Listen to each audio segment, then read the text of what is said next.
Dendi Satrio alias Dendi. Terhadap perkara Mario Dendi Satrio alias Dendi, sebagaimana dalam data informasi perkara dengan nomor 10825K/Pit.Sus 2005 telah diputus pada tanggal 13 November 2025 dengan amar putusan tolak kasasi penuntut umum dan terdakwa. Dengan demikian, putusan pengadilan sebelumnya, yaitu pidana penjara selama 6 tahun penjara, denda 1 miliar tetap berlaku terhadap saudara Mario Dendi.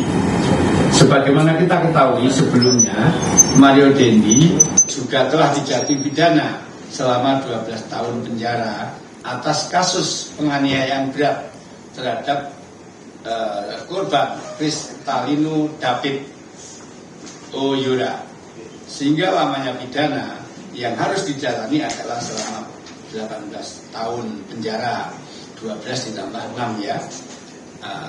Lamanya pidana penjara tersebut telah sesuai dengan ketentuan pasal 71 KUHP. Jadi ya, sekali lagi lamanya pidana penjara tersebut telah sesuai dengan ketentuan pasal 71 KUHP. Demikian yang dapat saya sampaikan perkembangan informasi di Mahkamah Agung RI, dan terima kasih atas kehadirannya. Wabillahi taufiq wal hidayah. Wassalamualaikum warahmatullahi wabarakatuh.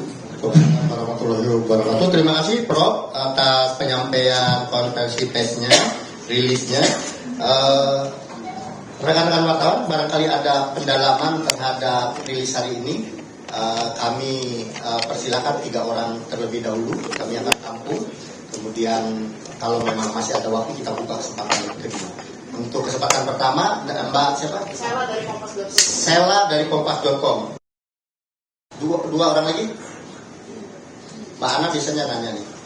Soal lain boleh. Oh, soal lain. Ada yang lain? Oke. Kalau memang tidak ada, silakan Sela. Izin Pak Yanto, saya Sela tapi dari Kompas.com mau bertanya soal kasus ini dulu ya Pak ya. Yeah. Ini kan tadi seperti Bapak bilang kan 18 tahun ya untuk 2 kasus. Tapi di kasus penganiayaan itu kan Mario Dendi sempat dijatuhkan vonis restitusi apa 20 miliar sekian kalau tidak salah.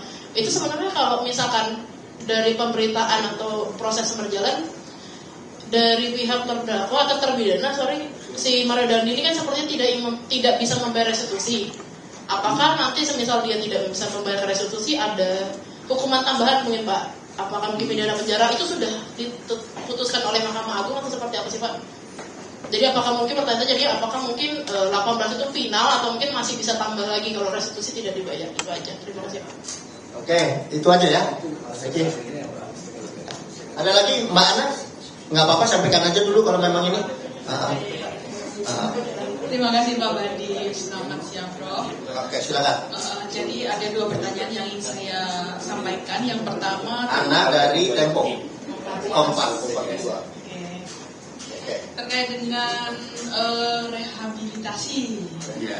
Nah, boleh tidak kita diberitahukan sebetulnya pertimbangan MA itu seperti apa sih yang disampaikan kepada Presiden sehingga kemarin direhabilitasi yang ASDP itu ya. Jadi yang pertama, yang kedua itu ini kan jadi fenomena ya. Jadi putusan pengadilan itu kemudian diikuti dengan langkah-langkah politik Presiden, rehabilitasi, abolisi, terus yang kemarin itu lainnya apa?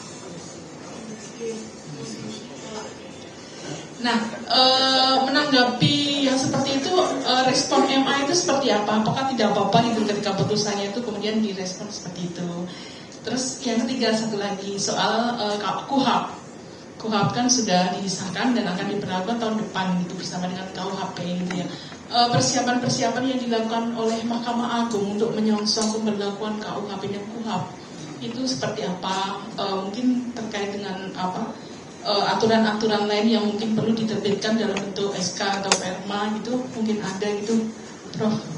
Terima kasih. Oke, 2 orang penanya, 1 orang lagi. Ada itu dari belakang mau maju, mau bertanya. Cukup? Oke, kalau begitu termin pertama 2 orang, silakan Prof. Yang pertama apa Mas? Yang pertama, apakah putusan 18 tahun untuk Mario Dendi itu sudah final atau bisa masih bertambah dengan retribusi ketika tidak dibayar? Begitu Sheila? Ya, pidana pokoknya final, ya, final pidana pokoknya. Nah, kalau kemudian apakah bisa bertambah kalau kemudian di restitusinya nggak dibayar kan gitu? Nah itu kan mesti putusan pengadilan mesti ada mencantumkan, dan eksekutor itu adalah di jaksa penuntut umum. Nah, apakah putusannya itu kemudian kalau nggak bisa membayar uang restitusi sebagaimana itu, ya sebetulnya harus dilihat di putusannya dulu. Ya, saya kebetulan kalau yang 12 tahun belum baca tadi. Kalau beritanya ya tak siapin tadinya kan seperti itu. Yang saya sampaikan kan yang diputus ini, intinya seperti itu. Kalau pidana pokoknya final. Kalau masalah eksekusi terhadap restitusi yang nggak bayar, itu kewajiban jaksa, ya. Karena eksekutor kan jaksa penuntut umum seperti itu, ya. Nah, kemudian kemana ada yang nanya, bagaimana Pak? Apa dijumlah atau tidak kan seperti itu. Nah, bahwa dakwaannya itu dua berkas terpisah, ya. Jadi ini dua perkara berbeda dengan konkursus realis. Kalau konkursus realis itu beberapa perbuatan yang melanggar beberapa perbuatan kemudian dijadikan satu dengan dakwaan kumulatif. Itu kan di jumlah yang terbesar ditambah sekian, teorinya kan seperti itu. Tapi ini kan split, ya artinya menjadi dua berkas. Yang satu berkas adalah perbuatan penganiayaan berat, kemudian jadi pidana 12 tahun. Yang perbuatan kedua ada asusila, yang kemudian dijatuhi pidana selama 6 tahun, ya. Jadi semuanya menjadi 18 tahun. Yang kedua Mas. Kemudian dari Mbak Ana, keluar dari konferensi pers hari ini materi yaitu mengenai rekomendasi dari Mahkamah Agung terhadap rehabilitasi, ya, dalam kasus Direktur ASDP. Yang kedua mengenai Presiden, langkah-langkah Presiden, pandangan juru bicara. Yang ketiga berkaitan dengan KUHP. Apa persiapan yang dilakukan oleh Mahkamah Agung? Ya, jadi masalah rehabilitasi oleh Presiden tadi, bahwa rehabilitasi itu hak istimewa yang diberikan kepada Presiden oleh Undang-Undang Dasar, yaitu pasal 14 ayat 1, bahwa itu kan Presiden berhak memberikan gerasi dan rehabilitasi dengan memperhatikan pertimbangan Mahkamah Agung. Jadi itu hak istimewa yang diberikan ke Presiden, tentunya dengan pertimbangan yang lebih besar, untuk kepentingan yang lebih besar, tentunya kan seperti itu. Barangkali kepentingan lebih besar, kepentingan nasional kan seperti itu hak istimewa yang diberikan kepada Presiden oleh konstitusi kita, yaitu pasal 14 ayat 1. Nah, kemudian berkaitan dengan persiapan dengan berlakunya KUHP nanti, persiapan yang dilakukan adalah Mahkamah Agung sudah melakukan sosialisasi ke para hakim tingkat pertama dan banding, dan juga akan diikuti dengan pelatihan-pelatihan seperti itu, ya. Itu langkah-langkah yang dilakukan oleh Mahkamah Agung. Ya. Oke, itu jadi kita akan melakukan sosialisasi dan pelatihan terhadap hukum acara tadi, ya, pidana, termasuk pidana KUHP juga kita sudah lakukan pelatihan pendidikan tentang itu. Bahkan ini kita sedang diundang oleh Kemenkum untuk menyusun atau Pokja berkaitan dengan yang mulia rancangan peraturan pemerintah pelaksana KUHP, gitu kan. Nanti kita akan bahas terus rancangan pelaksana tentang restoratif justice, kan, tentang SPP TTI, gitu kan. Itu kita diundang. Itu salah satu langkah-langkah persiapan untuk itu. Terima kasih. Ada lagi? Silakan. Selamat siang, Prof. Yanto. Saya Santi, Pak, dari Identitas. Mau follow up tadi soal terkait rehabilitasi. Karena ini kan sebenarnya proses yang mirip sudah pernah terjadi 2 peristiwa sebelumnya di kasus hukum yang lain, ya, Pak. Ada pemberian amnesti dan juga abolisi. Izin Pak, kalau kelihatannya pola seperti ini kita ekspektasinya akan kembali terjadi untuk beberapa kasus yang menjadi sorotan publik dan sudah masuk ke ranah peradilan begitu. MA apakah melihatnya putusan yang hak istimewa yang disampaikan oleh Presiden di tengah proses peradilan ini akan mengganggu proses hukum nggak sih Pak ke depannya untuk kasus-kasus lain? Terima kasih. Ya, tidak akan mengganggu. Ya, proses hukum berjalan, hak istimewa berjalan, tidak ada masalah, nggak akan mengganggu karena tentunya Presiden itu tidak sembarangan memberikan. Tentunya akan melihat ke depan ini untuk kepentingan bangsa negara yang lebih besar.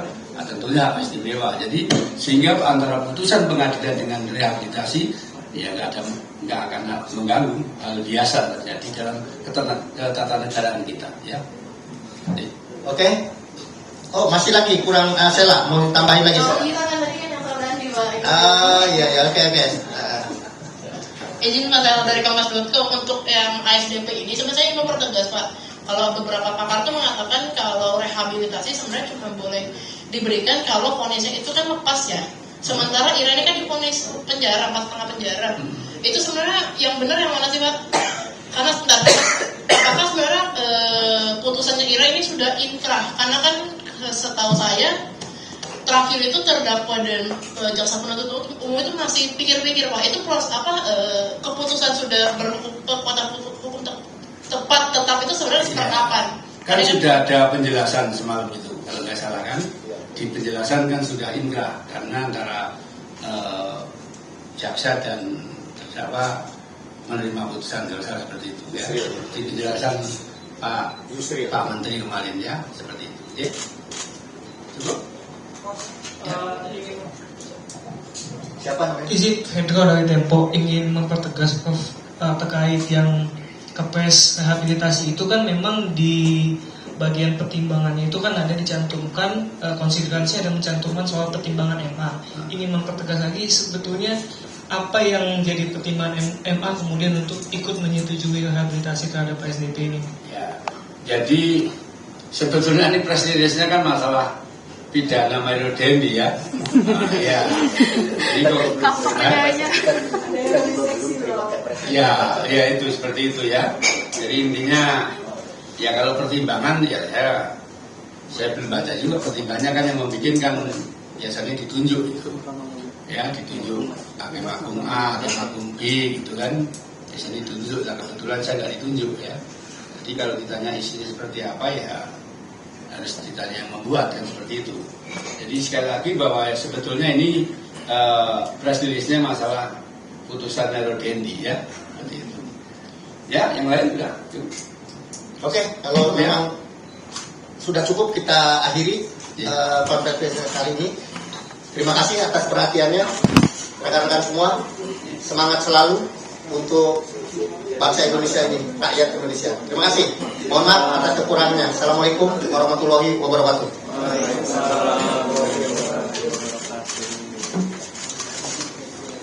kasih ya.